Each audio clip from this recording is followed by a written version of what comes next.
First thing you're going to need is a base to build this on, so we're going to be taking some Play-Doh. You want to roll it out into a bar, just thin out the ends. Once you're sure you've got both sides very even, you're going to cut it right down the middle, and now we're going to start moulding the shape of the horns. So we're going to start off with one horn, and once you've got the shape that you like, mould the other one right next to it just so that you can see what you're doing and try and get them as similar as possible. Next, take some newspaper or any kind of spare paper that you don't mind using and just cut it up into strips. And then the next thing you want to do is get some cling film and cover the horn, and it's very important to do this, otherwise you're not going to be able to get the tissue off afterwards. Put some PVA glue and some water in a dish, mix them together, and then we're going to be taking the paper strips, and you just want to leave them in there for about a minute or two to soak.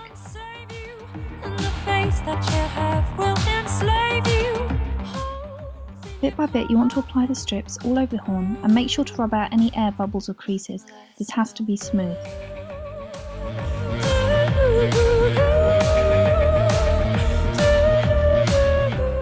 Once you've applied a few layers of the paper, we're going to start applying kitchen tissue. And the paper underneath should be wet enough for it to be able to absorb the PVA glue and water that's underneath. But if it isn't, then just dab some more on top. Once it's dried, you want to cut a line all the way down the centre, and you can use a craft knife or some scissors, but if you use a craft knife, please be very careful. It's incredibly easy for your hand to slip and to cut yourself. You can actually be quite rough with this, it's surprisingly strong, so you don't need to worry about breaking it too much.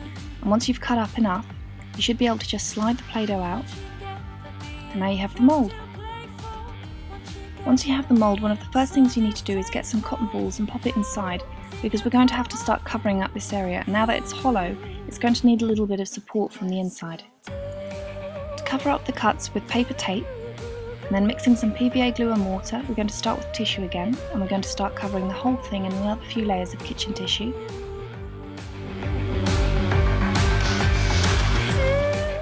And I'm going to be applying about 3 or 4 layers just to make sure that it's really strong.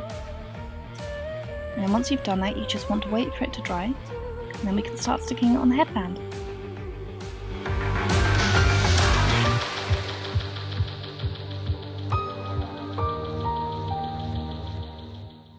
With any headband that you don't mind using for this, you're going to mark out the area where you want the horns to be stuck, and then holding it into place, you want to take a glue gun and just glue one side, wait for it to dry so that it's really held down, and then glue around the edges.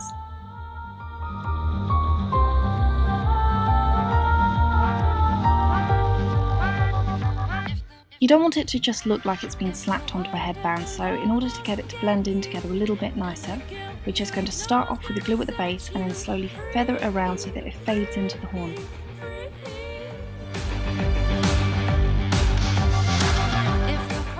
Do exactly the same with the other horn.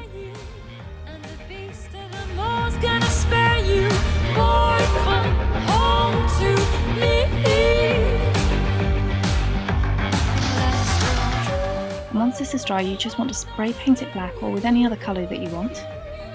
You can now pop it on your head, and that's pretty much it.